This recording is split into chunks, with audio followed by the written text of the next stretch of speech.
You're listening to Counsel That Cares, a podcast series brought to you by Holland & Knight's Healthcare and Life Sciences team. With more than 400 attorneys practicing across the healthcare industry, members of our Healthcare and Life Sciences team are on the leading edge of industry developments. This series serves as your personal checkup on the multifaceted playing field of healthcare law and business trends. Welcome to Counsel That Cares. This is Morgan Ribeiro, the host of the podcast and a director in the firm's healthcare section. Today, I am joined by several guests, all of whom focus their days in representing clients in healthcare transactions, particularly those deals involving private equity investments. 2024 was certainly a year in which we saw a lot of news headlines about private equity investments in healthcare. And those headlines weren't so much about blockbuster year for deals getting done. In fact, deal volumes were down, but more about the heightened scrutiny of private equity investments in healthcare at both the federal and state level. We saw several state legislatures that would consider bills and some that even sign bills into law that aim to limit investor-owned healthcare or at least make it more burdensome to do so. We also saw an FTC that was highly skeptical of consolidation in the healthcare industry and its quote-unquote harmful effects. And we saw a situation where the media and the general public amped up its voice on the negative side effects of consolidation and investor-owned healthcare. So to get us started, I want to first introduce our guest. I'm joined on today's episode by two of my Holland & Knight colleagues, Eric Scalzo and David Marks, as well as Eric Mayeda and Sri Manny from Chartis. So welcome, everyone. Sri and Eric, maybe we can give our listeners a little bit of information about yourselves and your practice, as well as Chartis. So whichever one you want to go first.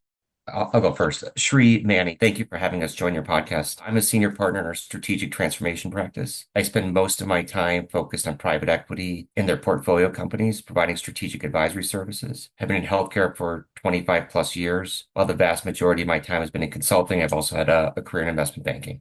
Hi, Eric Mayeda. So like Sri, I've spent about a quarter century in healthcare and management consulting, about 20 of those at Chartis. I joined when there were about 15 people at Chartis and have been privileged to be a part of the firm's growth to over 1,000 today. And while we've grown exponentially over that time period, I think one thing that excites me about the firm is that our reason for being hasn't wavered. We continue to exist to help our clients improve healthcare. Today, my role is a managing partner with the firm and co-head our strategic transformation business unit, which encompasses our strategy and transactions related practices that serve providers, healthcare investors, and healthcare services and technology companies. So it's a pleasure to be here today. Awesome. Thank you. Eric Scalzo from Holland & Knight, would love to hear kind of a brief introduction of your practice and how that relates to today's conversation. Well, thanks, Morgan, and thanks, Sri and Eric, for joining us today. As Morgan said, my name is Eric Scalzo, and I co-lead our healthcare transactions practice group here at Holland & Knight. My practice is physician practice management, transactions, investments, and I focus significantly in the dental space. Prior to joining the firm, I was general counsel to a DSO down in Florida. I brought those experiences to the firm here in Nashville. As the co-head of the healthcare transactions group, I support our healthcare transaction practitioners. We've got folks that have deep experience in all healthcare verticals, from rheumatology to dermatology and plastics, infusion, senior home health, you name it. We have done deals in that space, and it's a pleasure to be here today. Thank you. Great. And last but certainly not least, David Marks, would love to hear a few words from you and background on your practice and focus areas.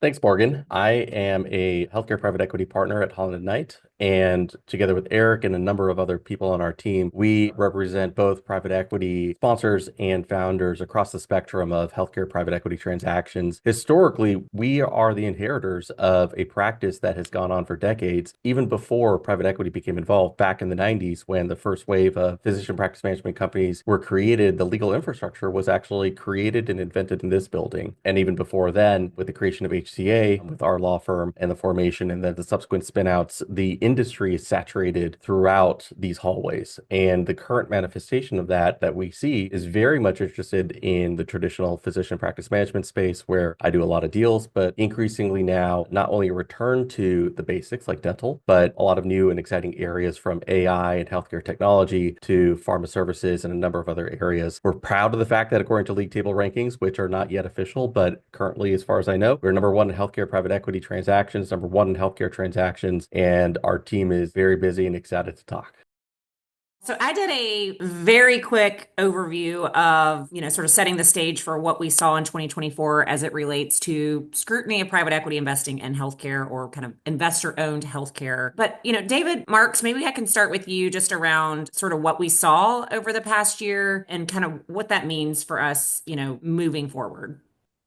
Right now, every single law firm out there that does anything in healthcare or private equity is publishing a thought piece. And that thought piece is going to be about expected trends and then things we saw in 2024. And what almost every single one of those thought pieces is going to miss is that these short-term trends don't matter, or they barely matter. Here's why they matter. They do matter for short-term lending trends and how covenant light or covenant restrictive you're going to be. They sort of matter a little bit in terms of if you're deciding whether to start a sale process this month or 6 months from now. But other than that, they aren't fundamentally going to affect multiples. They aren't fundamentally going to affect deal timelines, and they should not affect decisions about whether to enter a market. What does matter are larger demographic trends, things that our colleagues here on the podcast with us can speak very well to, things that you have to have a broader horizon to understand. Why is it that investors in the first place are interested in healthcare? Why is it that dental and primary care were some of the first areas of investment? What is it about multi-site retail that drives people there? And what could dissuade people from going there? In addition, what are the effects of this short-term trend-focused thinking, and how does it create opportunities for more strategic investors who say, hey, I'm going to zig when everybody else is zagging? So I think one of the things that we can spend a lot of time talking about today that I'm excited to talk about is not just what has happened in terms of the scrutiny of private equity, but also what is the opportunity now that everybody is distracted by that? What areas can private equity and founders look towards to create opportunity long-term to take advantage of the powerful headwinds and tailwinds that will drive long-term investments, that will yield the highest returns, and that will continue to guide the deal structures that we contemplate?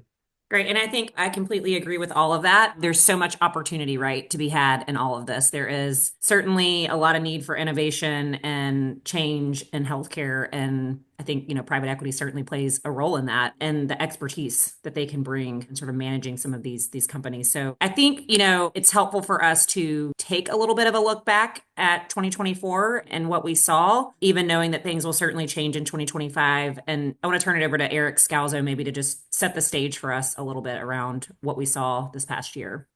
Yeah, that's right, Morgan. I think in order to skate to where the puck is going to be, you need to know where it's coming from and maybe a little bit about who has the puck, on their stick at this time. It's important to understand kind of the lay of the land today. And to that effect, I'd be remiss if I didn't mention a resource that Holland & Knight has put out. Our partner, John Saran up in Chicago, really ran point on putting together the HK Navigator, which is tracking all of the state legislature that's being passed, dealing with healthcare transaction reporting and even review and approval laws. So if folks that are listening want to find that, it's kept up to date, just Google HK Navigator. It'll be the first result. But we're doing that because the lay of the land today is that state legislators have got the bug that they feel like they need to at least have a view or an eye into healthcare transactions that are going on within their state. And I think that that's reflective of one of the trends that folks are going to talk about, which is concern over investments in healthcare, particularly healthcare delivery, for fear of FTC and the Wall Street Journal have kind of focused on things like flip and strip and roll-up approach and big scary words that they feel private equity and private equity investors are using to the detriment of healthcare providers and the healthcare marketplace. And so we've got this slew of state-level legislation that's being put in place right now to try to keep an eye on those transactions. Again, from a reporting perspective,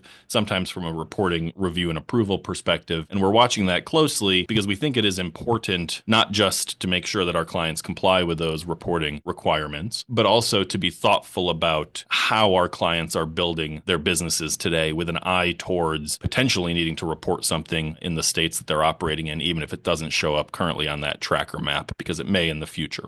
We also saw a lot in 2024, a lot of focus from the FTC, the end of 23, and so kind of applicable through 24. They had passed the roll-up or published the roll-up guidelines, and I think it was December of 23, with a handful of guidelines and things to be thinking about if you are a company that operates, that grows through roll-up acquisitions, and things to be thinking about from an anti-competition, antitrust perspective. And that's been kind of mirrored in some of the state laws that we have seen. So those trends are important, again, because because if we know where the puck is today, we can look towards where it's going so that we can anticipate issues that legislators, that regulators are going to be looking at so that we can advise our clients today how to position themselves in a way to best succeed for tomorrow. The healthcare industry has historically been one of heavy regulation, and anybody that participates in the space knows that going in. And historically, those that have been able to not only comply, but kind of embrace compliance in whatever form of the legislation and regulations that they're working to comply with have been the ones that have thrived. And so we are seeing clients, we're advising clients today on how to structure themselves in such a way that this is in their mind's eye and a focus of board meetings and a focus of operators to ensure that if and when they are looked at in the future, we've got answers for the regulators, good answers about why we're doing things correctly. Great. Well, I mean, I think, Eric, you touched on a lot of this just in terms of what happened at a federal and state level. We had an election in 2024, which will certainly change, particularly at the federal level, what we expect to see moving forward in the coming years. Do we want to talk at all about what we anticipate seeing? Do we anticipate seeing more of these state level legislative considerations? I know just this past week, we've got a lot of interest from media. We've got our colleague, John, who you mentioned is doing a lot of interviews around what's happening in Massachusetts right now. So these things are certainly not slowing down. Is that something that private equity investors need to continue to watch for? Absolutely. We've seen interest groups kind of spin up in opposition to these and try to guide the legislators to creating laws that are not handicapping or disabling of the industry. In California specifically, one of the recent proposed statutes would have made it illegal to enter into agreements for healthcare providers to enter into agreements with private equity owned companies. And the kind of lack of foresight on that, does that mean that they can't enter into a contract with an accounting firm that happens to have a private equity backer? I mean, and the law as written seemed to indicate that that would be the case. And so, first of all, going on the offensive and approaching these bills as they are introduced to make sure that they are tailored in such a way that it doesn't have unintended consequences. But secondarily, responding to the theme, and that's part of the why we have the Chartis folks here today, is to respond to the theme that private equity investments in healthcare are a bad thing. And again, we saw the Wall Street Journal articles on those. We've seen pieces published by regulators, by the FTC, decrying the investment in healthcare by private equity investors. And we think that private equity is kind of an easy target as the big bad operator in the space. And there are some recent headlines that would indicate that perhaps certain operators have taken positions or done things that maybe they, in hindsight, would have done differently. But that doesn't mean that the entire industry is bad. It just means that there are instances where folks maybe would have or should have taken different actions. And I think if you look at the actual statistics, and I'll point it to folks who are a little bit more statistically sound and smarter than I, but if you actually look at the statistics themselves, the statistics don't support the idea that private equity investment in healthcare is bad. Actually, the opposite. You get expanded access to care, expanded investments in equipment and technologies and personnel to deliver the care, and expanded access to geographies that otherwise care would not be delivered in. And so I think that's the trend that I'd like to talk about, kind of as David alluded to in the beginning, the longer term trend as opposed to the immediate reactionary trends. I think that's perfect. I mean, I would love to turn it over to the Chartis team at this point just to kind of chime in on some of that. And regardless of whoever is sitting at the head of the FTC right now, right? If it's Lena Khan or whoever it is, what do we take away from all of this and where do we kind of move going forward? And to your point, Eric, I mean, there's a lot of positive data out there. So I think maybe just first, if Sri or Eric, if you guys want to kind of chime in on what's been discussed so far and your point of view on all of that. I think Eric described it well in sort of how the marketplace is moving forward. But one of the things we have to keep note as we look at 24 and think forward into 25, a lot of the headline news sometimes wraps private equity with it, whether it warrants it or not. All the issues around or news around private equity in healthcare, around payviders, around PBMs. And this is really a chance for private equity to tell a differentiated story about the value they deliver. Eric touched on a few of those points, but there are also other avenues where they're helping to meet demand where it hasn't been delivered in the past. For example, in behavioral health, where we see really challenged markets where there had not been deep access historically, private equity stepping in, building platforms, and it's not roll-ups. They're going greenfield into new markets and delivering care where it hadn't been before. Those can be in IDD, eating disorders, SUD, all the various segments of behavioral health. So there's a differentiated story that private equity needs to tell and should tell because it helps position them in the marketplace, position with payers, providers, and most importantly with patients patients, around the outcomes they deliver, the value they're delivering, how they're promoting innovation, and how they're meeting unmet demand in the marketplace. And I think when you tell that broader story to the marketplace, it helps the investments that private equity has been making have really been value added, as Eric noted, and meeting the market where it needs to be and patients where they need care. Yeah, I think building on what Sri said, I would agree with that. I think it's really overly simplified to kind of paint private capital in this sort of single light of all good or all bad. And I think that the reality of this is that you've got a number of entities that have been founded to try to address some of these systemic problems that we have in healthcare. And by virtue of the capital infusion, by virtue of kind of private capital's ability to marshal innovation and scale it effectively, have been able to have real impacts. I mean, we've worked with some platforms that are, I think, being really effective at bringing care to rural and underserved areas through innovative technology and novel care delivery models. And Sri gave examples of behavior we're seeing in a number of areas. And these are things that other segments, other parts of healthcare, whether it's not-for-profit health systems, payers, other entities, have struggled to do. So I think there's a role for every entity in the healthcare ecosystem, and private capital plays an important part of that. Does that mean that everything that happens in private capital is therefore additive? Not necessarily. But I think it's a much more nuanced story than I think gets picked up often in sort of some of these kind of bigger perception pieces that come out. It's almost the exception is becoming the rule, right? Where it's this one example of a negative news story then becomes that's the whole. And that's just couldn't be further from the truth. And certainly there's opportunity for improvement there. It's not perfect, but I think there is a role, like we were saying earlier, around, for the payers, the providers, private capital. I mean, everyone kind of plays a role in this larger ecosystem. Sorry, I cut someone off there. Yeah, Morgan, I just wanted to add one thing, which is there's a kernel of truth that some of us hate to have to confront, but let's confront it.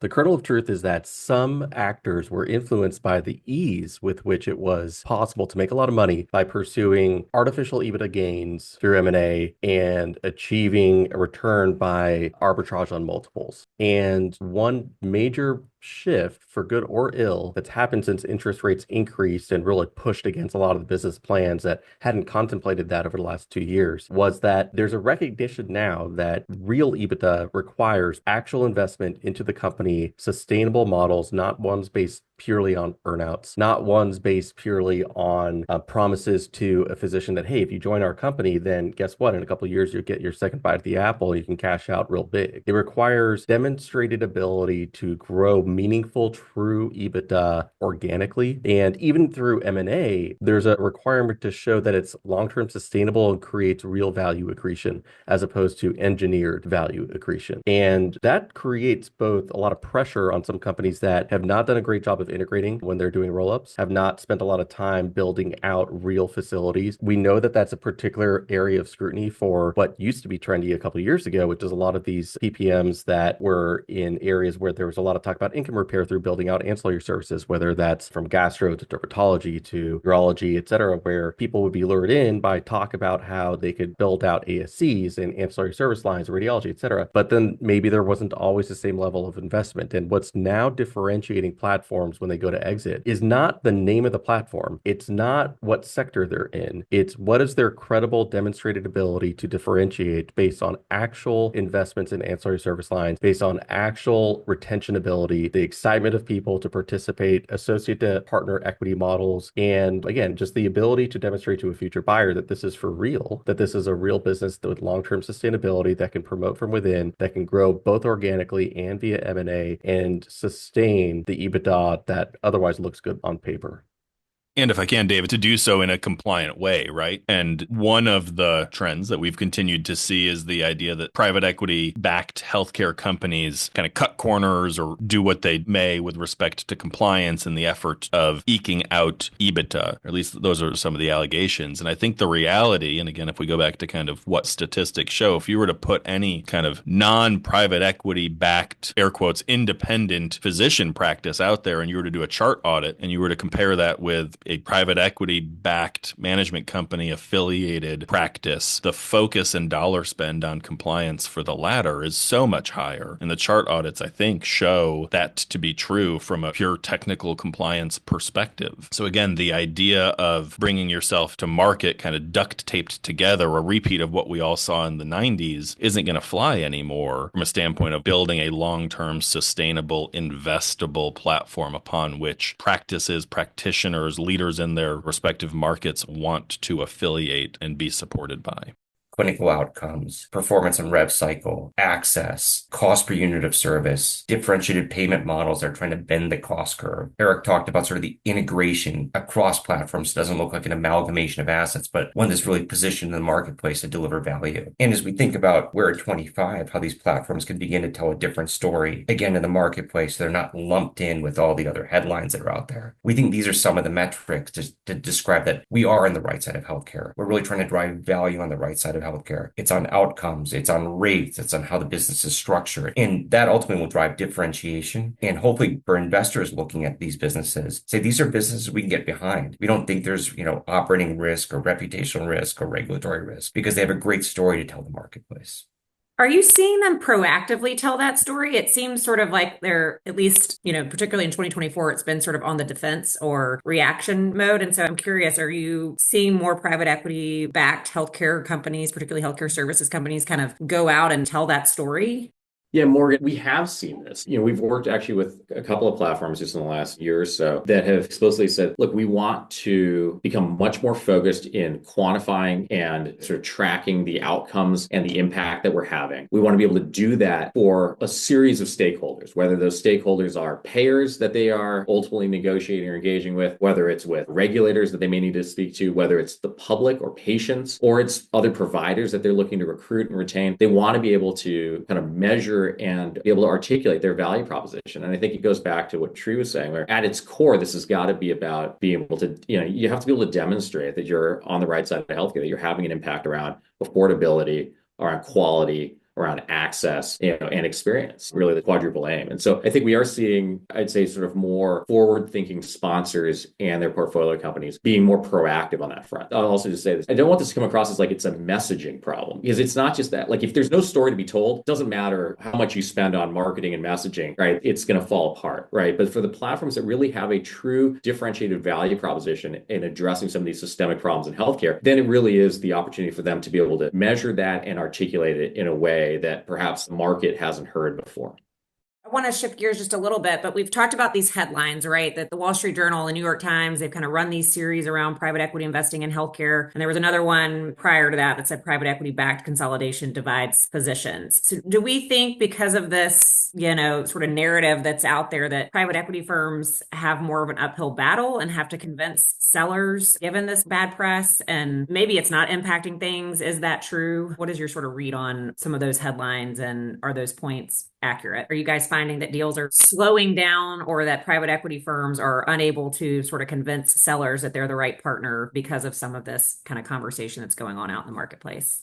Well, I'll jump in on this one and say that I think the data set is wrong. And there's a few reasons why. One is that we're looking at data sets that are in the last couple of years that are influenced by interest rate changes that have affected business plans and caused delays in execution on sort of a desired EBITDA. So when some of these funds are looking at their exits and the sort of minimum return that they need, given the cost of that debt capital, it's not that there's a bid-ask spread in terms of valuation. There's more of a gap really in terms of how much of a depressed ROI are they willing to accept relative to what they were expecting to get a couple of years ago. And some of them just have to make that choice. At the same time, you have a lot of buyers who I think rightfully have been more focused on sustainable EBITDA. So they're less likely to give EBITDA credit for things that maybe they were more willing to give in past years because they were willing to take risks around just the broader market perception. But the other reason the data is wrong to analyze the way that we've seen it analyzed in the past couple of years is, one reason is that there's been a rise in continuation funds. So a lot of really attractive PPM vehicles have actually not changed hands from a GP perspective, even though a lot of LPs are cashing out and even though a lot of LPs are not electing to roll over 100%. In fact, most don't elect to roll over 100%. So if you're measuring exit to new sponsors, those get ignored, even though those tend to be the assets that the GPs most value. They don't want to get rid of them because they actually believe in their long-term viability. So the framework of thinking of private equity is only about an existing fund's exit horizon, and the frequency of those exits needs to properly account for that data set. And because the numbers aren't large enough from a sample size perspective, when you're only looking at a year-over-year perspective, the conclusions are wrong. The other example of what's going on right now is that if you only look at portco exit timing, which is again skewed because of short-term interest rate fluctuations, and now it's stable, so I think it's going to be a little different. But if you only look at that, you're missing another part of the picture, which is on the fundraising side. So there's a significant significant amount of fundraising going on. And if you compare the sort of healthcare focused private equity firms, especially the middle market and lower middle market, what you see is that they're competing better than almost anybody else against the larger private equity funds that otherwise are dominating the space when it comes to fundraising. And so, yes, you can come to a kind of incorrect assumption around interest in exits if you narrow the denominator too much. But if you look at where's the money going and where's the money going from an LP perspective, I think it's a powerful sign of confidence in this investment space. Another example, I think, of how it kind of plays out is what is the pricing on rep and warranty insurance, specifically within healthcare? Because healthcare was the last place that rep and warranty insurance initially was willing to underwrite. But if healthcare premiums for these products have actually declined over time, which they have, if the willingness to provide policy coverage without exclusions has been reduced, which has been the case, that is a powerful indicator, data-driven indicator of confidence in these investments. So again, you can be really skewed by sort of only counting whole integers when it comes to deal count over a small denominator based on number of days or months or years. But if you look at the broader trends and you look at the data underlying it, I would say it's a very strong vote of confidence.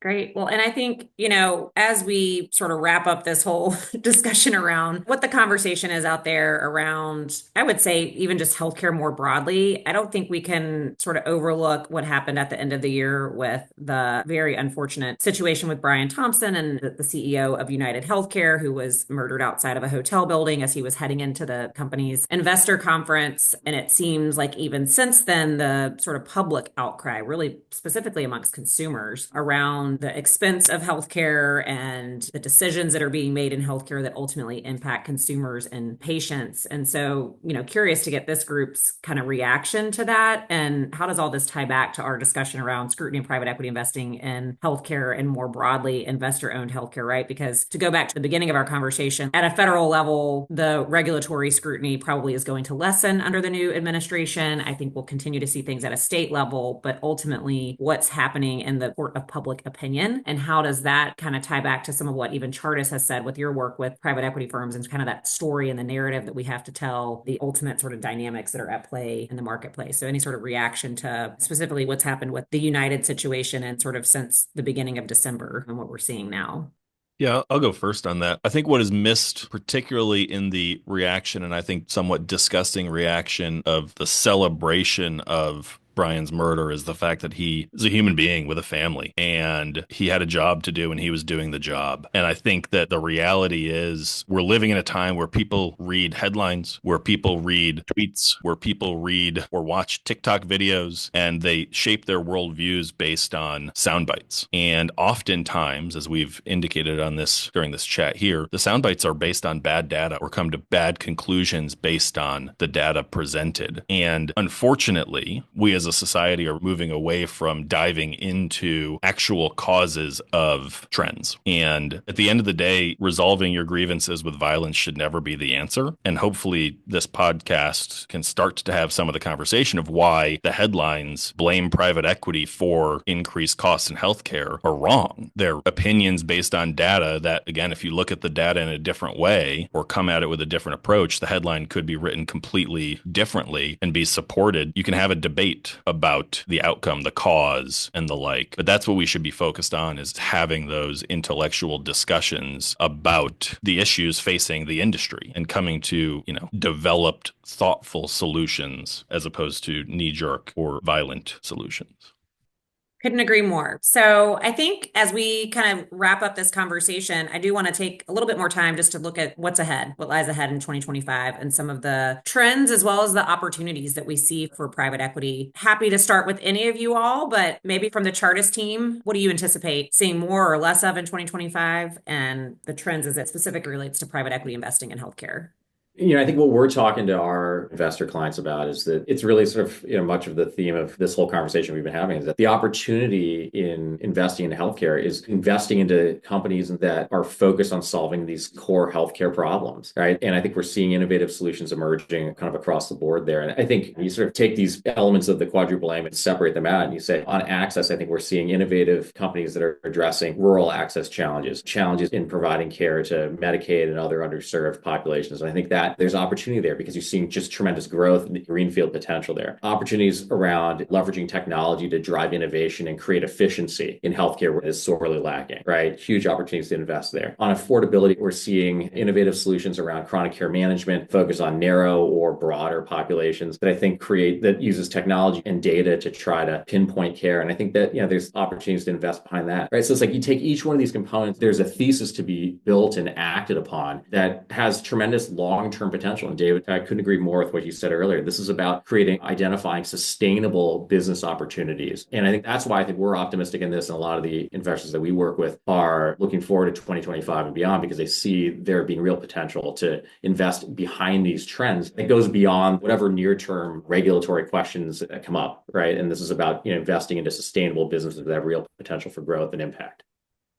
I think what we're seeing from a tone from investors is we want to invest behind a problem and figure out what are the solutions to address that problem. And I think all the examples Eric gave each have discernible and definable problems in either how care is delivered, the cost of care, access to care, the continuum of care. And when you could define a problem that you're solving, and if you could tell the marketplace why you're investing behind it, you're able to describe that you're on the right side of healthcare. And then hopefully what we'll be able to see more of in 25 moving forward is metrics and a storyline about how they're effectuating that change by investing behind that problem, whether it's improving access from X to Y or enhancing outcomes along certain services. And hopefully that'll begin to describe and change the narrative that Eric Scalzo was describing around how private equity is viewed, around the investments they make and the services they're offering to companies as they continue to scale these businesses. Well, I saw some head nodding from David Marks that folks listening in can't see, but I know that that certainly hits on a point that he has discussed before, just in terms of identifying that problem. So maybe David, you want to chime in there?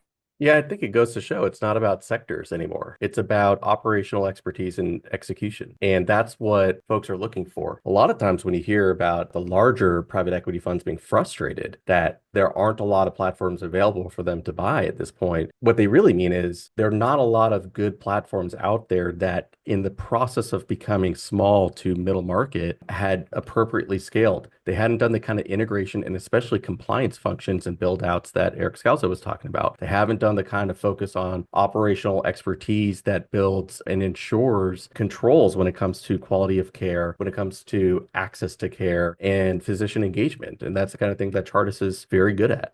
And so what we're seeing now, and I think what the opportunity is concrete and obvious. Number one, it's that at the private equity side, there's a real advantage to be gained from investing in operational expertise. So that's going to come in the form of operating partners who have payer negotiation expertise, who understand where there are opportunities for rates, where there are opportunities as well for compliance improvement when it comes to billing and coding. Number two, we're going to be seeing more and more, I believe, that early and mid-stage portfolio companies are going to outperform when they decide to invest in healthy governance and oversight and a number of actions and concrete plans that can be undertaken to improve their long-term sustainability and their ability to not just to message it, but to actually implement it, to go to a point that Eric had raised before. So that's going to be all kinds of things from associate equity or pathway to partnership type of programs that we get a lot of inquiries about. It's going to be about the kind of billing and coding issues that Eric also has talked about. It's going to be about increasing access to care while being able to demonstrate to the public, for example, if you're a dermatology group, that, hey, there's less time maybe with physicians, but more time with mid-level providers that increases the group's ability to provide care, to address the incident rate of melanoma in a particular set of counties, et cetera. There's a lot of really interesting data analysis that can be done to demonstrate concrete improvements to your community to get physician, nurse, NP, et cetera, stakeholders excited about the business and wanting to participate. Because at the end of the day, the best businesses are going to be ones where the people who go and work there aren't just doing it for the money. They do it because they believe in it. And there's a real opportunity to be had for the folks who are going to take a step back, say, what can we do? It's not always that expensive. We all know that people are often motivated highly by non-economic incentives. And this has been studied from business schools to hospital executives across the country. And all that matters now is a renewed focus and invigorated effort around execution so that when we are looking at these companies, we're saying, hey, look, it's obvious. The better private equity-backed companies that invest in the continuum of care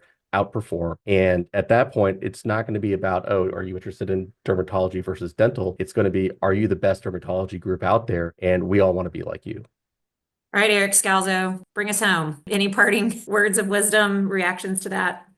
Yeah, I think it goes back to, again, if you look at the trajectory, the trend over the last 30 years of investments in physician practice management in particular, that's the sector that David and I focus in heavily. It's the most invested in the healthcare space from a private equity perspective. If you look at that trend, it has been on a trajectory of increasing access to care, taking the administrative burden of the business of healthcare off of the hands and off of the shoulders of the practitioners and empowering them to succeed. And success means access to care, care quality outcomes, patient satisfaction. And we saw, again, in the 90s, what duct taping practices did to the PPM industry. A lot of people made a lot of money, and then a lot of people lost a lot of money. And the outcomes probably weren't improved greatly. But over the past 15 years, as we've seen a resurgence in the investment in the PPM model, we have seen a focus on building real businesses that comply with the rules and the regulations that apply to their industries, that focus on outcomes, that focus on satisfaction. And we have seen a real increase in the return on investment for folks that do that. And so I think kind of going back to where we started, which is